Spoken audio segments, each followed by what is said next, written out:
o Senhor vai falar nessa noite. Eu sei que eu não sou nenhum pregador, eu nunca ministrei, é a minha primeira vez. Mas eu espero que o Senhor fale com você nessa noite, em nome de Jesus.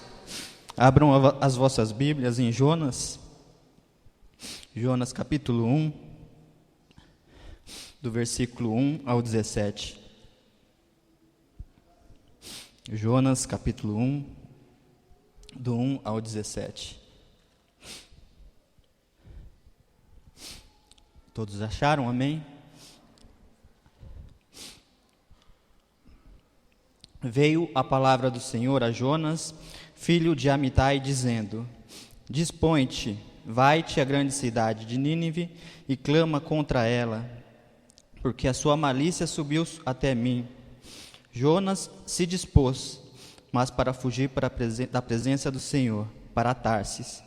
E tendo descido a Jope, achou um navio que ia para Tarsis, pagou, pois, a sua passagem e embarcou nele, para ir com eles para Tarsis, para longe da presença do Senhor. Mas o Senhor lançou sobre o mar um forte vento, e fez-se o mar uma grande tempestade, e o navio estava a ponto de se despedaçar. Então os marinheiros, cheios de medo, clamavam contra ao seu Deus, e lançavam ao mar a carga que estava no navio, para o aliviarem do peso dela. Jonas, porém, havia descido ao porão e se deitado, e dormia profundamente. Chegou-se a ele o mestre do navio e lhe disse: Que se passa contigo? Agarrado no sono? Levanta-te, invoca o teu Deus. Talvez assim esse Deus se lembre de nós, para que não pereçamos. E diziam uns aos outros: Vinde e lancemos sortes, para que saibamos por causa de quem sobreveio este mal. E lançavam sorte, e a sorte caiu sobre Jonas. Então lhe disseram: Declara-nos agora por causa de quem nos sobreveio este mal. Que ocupação é a tua? De onde vens? Qual a tua terra? E de que povo tu és? Ele lhes respondeu: Sou hebreu e temo ao Senhor, o Deus do céu, que fez o mar e a terra. Então os homens ficaram possuídos de grande temor e lhe disseram: Que é isto que fizeste? Pois sabiam que os homens que ele fugia da presença do Senhor, porque lhe havia declarado. Disseram-lhe: Que te faremos para que o mar se nos acalme? Porque o mar ia tomando cada vez mais tempestuoso. Respondeu-lhes: Tomai e lançai-me ao mar, e o mar se aquietará, porque eu sei, por minha causa sobreveio esta grande tempestade. Entretanto, os homens remavam, esforçando-se para alcançar a terra, mas podiam, porquanto o mar se ia tornando cada vez mais tempestuoso contra eles. Então clamavam ao Senhor e disseram: Ah, Senhor, rogamos-te que não pereçamos por causa da vida deste homem, e não façais cair sobre nós este sangue contra nós, inocente, porque o Senhor fizeste como te aprouve. E levantaram a Jonas e lançaram ao mar, e cessou o mar a sua fúria. Temeram, pois, estes homens em extremo ao Senhor, e ofereceram sacrifícios ao Senhor, e fizeram votos. Deparou o Senhor um grande peixe para que tragasse Jonas, e esteve 3 dias e 3 noites no ventre do peixe. Amém, igreja? Feche os teus olhos, vamos orar. Senhor Deus, eis aqui a sua palavra, Senhor Deus. Eu te peço, Senhor Deus, que o Senhor fale nesta noite, Senhor Deus, que não seja nada de mim, meu Pai, que o Senhor use a minha vida, Senhor Deus, como o Senhor nunca usou, meu Pai. Em nome de Jesus, fala a vida dos teus filhos nessa noite, Senhor Deus, nos dê uma noite abençoada para a honra e glória do teu nome. Amém. Amém, igreja? Igreja, é difícil falar aqui, mas vamos lá. Se eu fosse dar um tema para essa mensagem, como eu dei, seria cumprindo o plano do Senhor. Amém? Nós vemos aqui na passagem de Jonas que acabamos de ler, que Jonas, no capítulo 1, o Senhor manda Jonas à cidade de Nínive, né, para pregar a sua palavra, para falar aquela cidade. E Jonas se dispôs, né? mas ele se dispôs para ir no sentido contrário, para a cidade de Tarsis. Né? Nós vemos aqui que muitas vezes é difícil cumprir o que o Senhor nos manda, porque às vezes a nossa vontade, ela sobrevém tudo aquilo que está por vir, tudo aquilo que o Senhor preparou para nossas vidas. E pregar talvez na cidade de Tarsis não fosse uma missão fácil, né? Então Jonas, no capítulo de número 3, ele se dispõe, mas ele vai para Tarsis. Ele segue a sua própria vontade, ele faz aquilo que talvez fosse mais cômodo para ele, porque a cidade de Tarsis, conforme a gente estudou um pouquinho, era uma cidade onde o povo que ali estava era um povo rival ao povo de Jonas. Então era uma missão um pouco complicada, a cidade era um pouco grande. Então Jonas, ele falou o seguinte: eu vou para a cidade de Tarsis, eu não quero saber de pregar eu não quero pregar na cidade de Nínive, eu estou fugindo para a cidade de Tarsis. E assim ele fez. E no versículo de número 4 diz assim: mas o Senhor lançou sobre o mar um forte vento e fez o mar uma grande tempestade, e o navio estava a ponto a despedaçar. Aqui nós podemos ver que Jonas já não estava cumprindo a vontade do Senhor, que era pregar, que era a palavra inicial do Senhor para Jonas era pregar na cidade de Nínive. E talvez nas nossas vidas, muitas vezes nós, sem maldade alguma, nós fugimos da vontade do Senhor. E assim como diz no versículo 4 que veio grandes tempestades, na nossa vida às vezes nós passamos por muitas dificuldades e às vezes nós indagamos ao Senhor: por quê? Por que nós estamos passando por tanta dificuldade? Então, muitas das vezes nós temos que refletir se nós realmente estamos cumprindo aquilo que o Senhor planejou para as nossas vidas, amém? Então, no versículo de número 5 diz: então os marinheiros, cheios de medo, clamavam contra um ao seu Deus, lançavam uma carga que estava no navio, para o aliviarem do peso de Jonas. Porém, a vida descido ao porão, e se deitado, e dormia profundamente.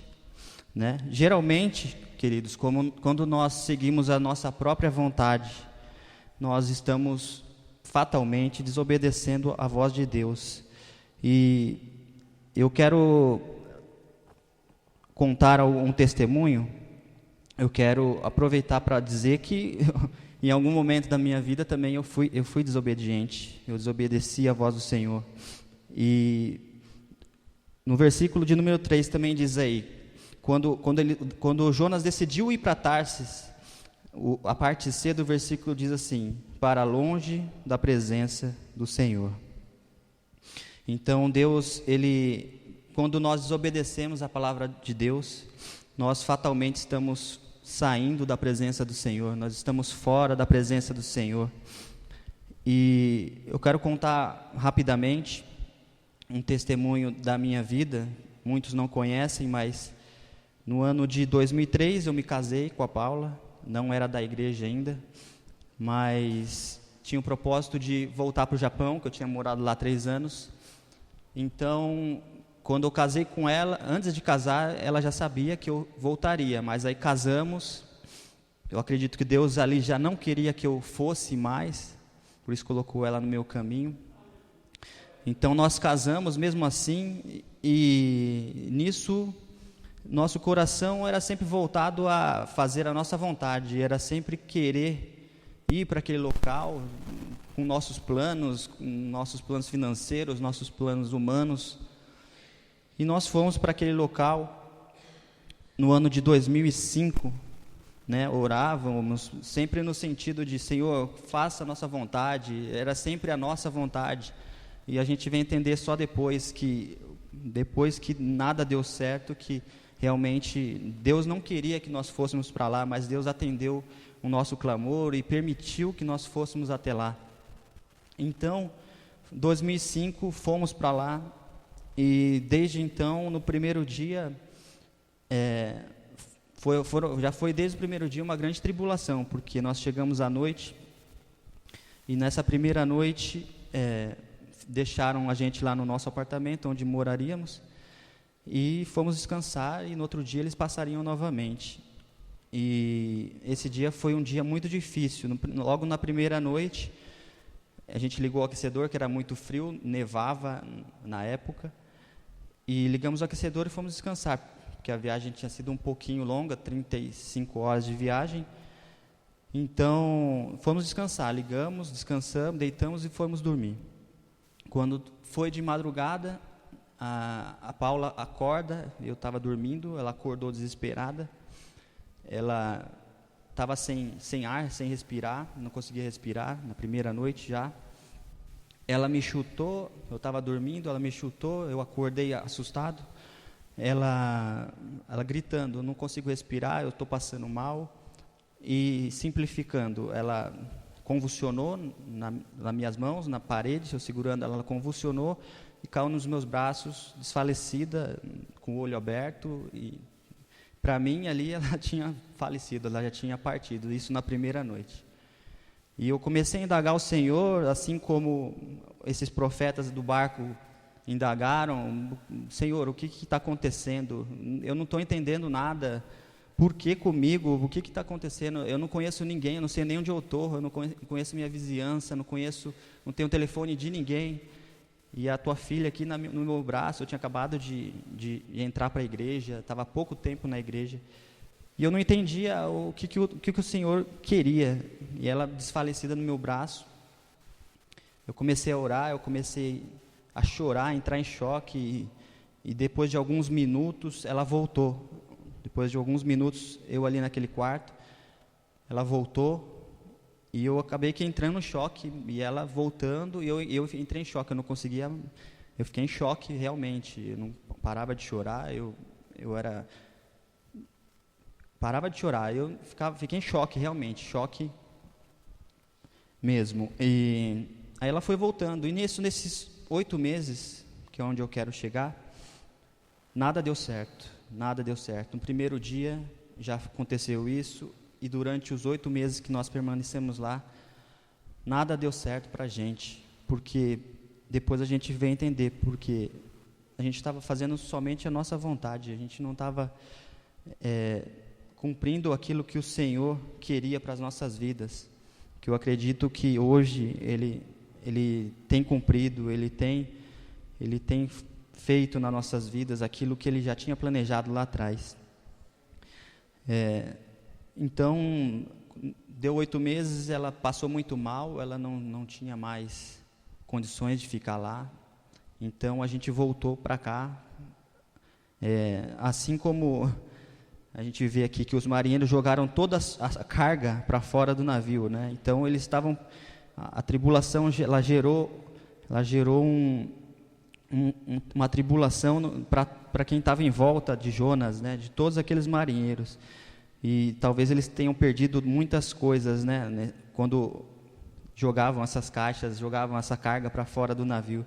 E nós voltamos de lá, uma mão na frente e outra atrás, não tinha cumprido nada que a gente tinha planejado, e voltamos sem saber o que fazer. Então, o que eu quero dizer para você nessa noite é que quando você está no centro da vontade de Deus, tudo acontece, tudo vai dar certo. E quando a gente desobedece, às vezes até a gente não sabe. Eu, por exemplo, eu não sabia que eu estava desobedecendo, eu vim a entender depois. Mas que você possa ter esse reconhecimento. Reconheça. Às vezes o reconhecimento ele nos traz grandes bênçãos. Ele nos mostra realmente o que a gente tem que fazer. O Senhor nos mostra. Eu quero fazer um comparativo. Eu quero que os irmãos abram agora a Bíblia em Gênesis.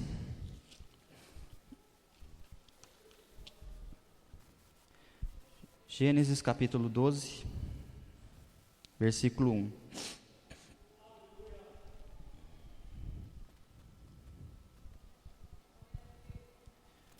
Amém? quero mostrar para vocês que a obediência desse homem, comparada à desobediência de Jonas, o que ela faz nas nossas vidas. Capítulo 12. Ora, disse o Senhor a Abrão: sai da tua terra, da tua parentela e da tua casa, e de teu pai, e vai para a terra que eu te mostrarei. Amém? Aqui o Senhor dá uma ordem a Abraão. Diferentemente de Jonas, né? Nós conhecemos a história de Abraão. Jonas, imediatamente ele desobedece a palavra do Senhor, vai para Tarsis.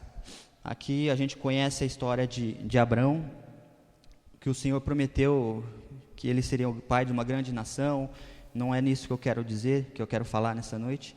Que ele teria muitos filhos, que ele iria para a terra que emana leite e mel. A gente conhece da palavra.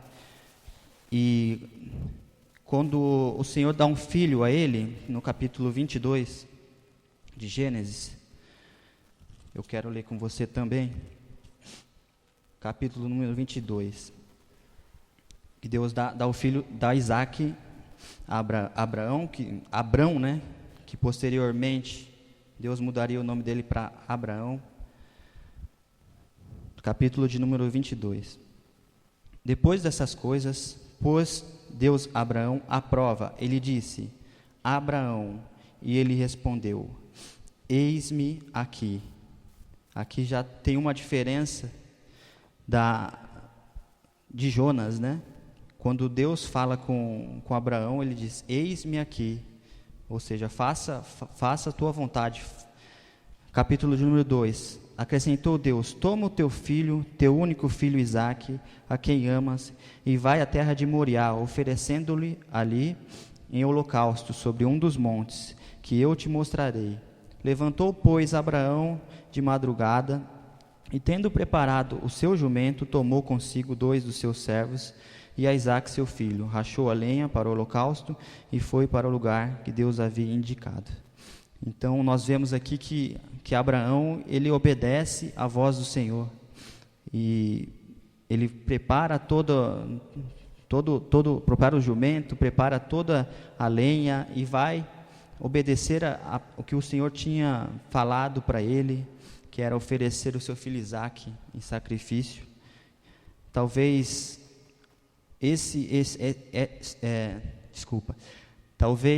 obedecer esse chamado do Senhor, obedecer esse chamado de entregar o seu próprio filho, talvez fosse mais difícil do que o chamado de Jonas, né? Jonas foi somente enviado à cidade de Tarsis para pregar a palavra. E aqui nós vemos Abraão obedecendo, mesmo sendo difícil, Abraão obedecendo a voz do Senhor. Capítulo de número 4. E ao terceiro dia, erguendo Abraão os olhos, viu o lugar de longe. Então disse ao seu servo: esperai aqui com o jumento, e eu e o rapaz iremos até lá. E havendo-o adorado, voltaremos para junto de vós. Tomou Abraão a lenha do holocausto e colocou sobre Isaque, seu filho. Ele, porém, levava nas mãos o fogo e o cutelo. Assim caminhavam ambos juntos, quando Isaque disse a Abraão, seu pai: meu pai. Respondeu Abraão: eis-me aqui, meu filho. Perguntou-lhe Isaque: eis o fogo e a lenha, mas onde está o cordeiro para o holocausto? Isso é Isaque perguntando ao pai. Respondeu Abraão: Deus proverá para si, meu filho, o cordeiro para o holocausto. E seguiram ambos juntos. Chegaram ao lugar que Deus lhe havia designado. Ali edificou Abraão um altar, sobre ele dispôs a lenha, amarrou Isaque, seu filho, e deitou no altar em cima da lenha. E estendendo a mão, tomou o cutelo para imolar o filho. Mas do céu lhe bradou o anjo do Senhor: Abraão, Abraão. Respondeu: eis-me aqui. Então disse: não estenda a mão sobre o rapaz e nada faça, pois agora sei que temes a Deus, porquanto não negaste o teu filho, o teu único filho. Amém? nós vemos aqui a obediência de Abraão. Ele, mesmo sabendo que ele iria ali sacrificar o seu filho, ele fala para o seu filho: Deus proverá. E o seu filho não estava entendendo nada, então o filho pergunta: pai, onde a gente está indo? O que está acontecendo? Ele responde: Deus proverá. Isso demonstra que nós devemos cumprir realmente o chamado do Senhor. Assim como nosso pastor tem ministrado, tem falado nessa palavra profética, que fala sobre colocar o pé na água. A gente não pode conquistar nada se a gente não der o primeiro passo. Assim foi na vida de Abraão. Abraão deu o passo. Ele deu o passo certo, o passo verdadeiro, o passo de obediência ao Senhor. E Deus prosperou a vida de Abraão abundantemente, como nós conhecemos a palavra. Então, meu querido, que você possa ser como Abraão, que você possa obedecer à voz do Senhor, cumprir o plano do Senhor na sua vida, que você possa obedecer, porque é difícil. Muitas das vezes o caminho do Senhor ele é um pouco mais complicado, ele dói, ele não é o mais fácil, mas que você possa cumprir o chamado de Deus, que você possa cumprir tudo aquilo que o Senhor tem para a sua vida, em nome de Jesus. Assim como eu sofri bastante quando eu desobedeci ao Senhor, a partir do momento que eu passei a obedecer, entender o chamado de Deus, a minha vida começou a melhorar, as coisas começaram a acontecer. Assim não vai ser diferente na sua vida, que você possa estar com os corações abertos para entender o chamado de Deus. Muitas das vezes nós não entendemos mesmo, é difícil entender o chamado do Senhor, mas que o Senhor fale ao seu coração, que você esteja de coração aberto, porque só conquista aquele que põe o pé, e só consegue ser protegido pela nuvem do Senhor aquele que está em obediência. Não adianta a gente andar no nosso caminho, que a nuvem do Senhor não vai estar com a gente. A gente tem que estar na obediência, tem que estar em obediência ao Senhor, assim como foi ministrado nesses 2 dias. Deus ele vai dar capacidade, Deus ele vai dar um ânimo para que você possa alcançar, para que você possa seguir o plano de Deus na sua vida, e que o Senhor abençoe a sua vida. Essa é a palavra que o Senhor me deu. Eu agradeço a oportunidade. Talvez não foi um sermão longo, né? Mas que o Senhor abençoe a vida de vocês, que o Senhor cumpra o plano que o Senhor tem na vida de cada um de vocês. Em nome de Jesus. Eu agradeço, em nome de Jesus. Amém.